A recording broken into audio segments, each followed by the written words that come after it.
Rachel Sutton. Rachel Sutton, come on down.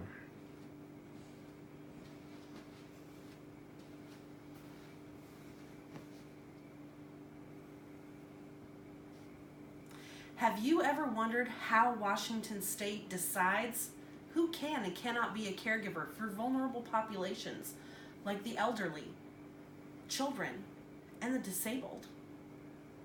Well, there is a form, and that form is called the CR 103P. Today I'm going to tell you about who uses it, why they might use it, and when it's used.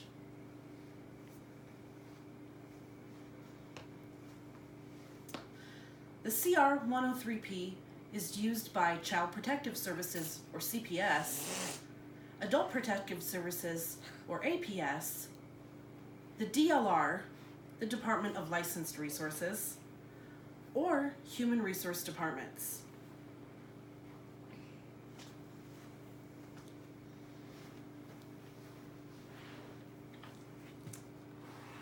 This form is used by the APS and CPS during investigations. The form is used by Human Resources Departments when you might be applying for a job, and it's used by the Department of Licensed Resources when it's determining if a home can or cannot continue being licensed or become licensed for the first time.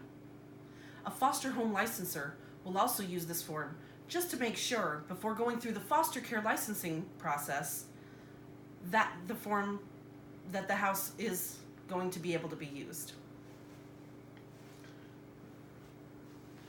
Next, we're going to talk about when it might be used.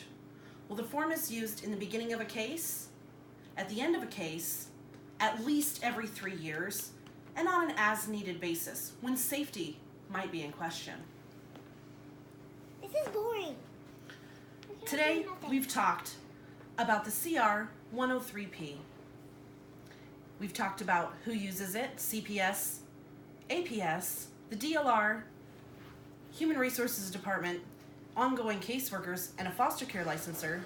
We've talked about why they might use it, to determine safety at the beginning of a case when placing, every 3 years for licensing purposes, or for employability. And we've talked about when it might be used, at the beginning of a case, as needed, or at least every 3 years, or maybe the next time you're applying for a job. Today we've talked about the new CR 103P. Thank you very much. Are there any questions? No, thank you.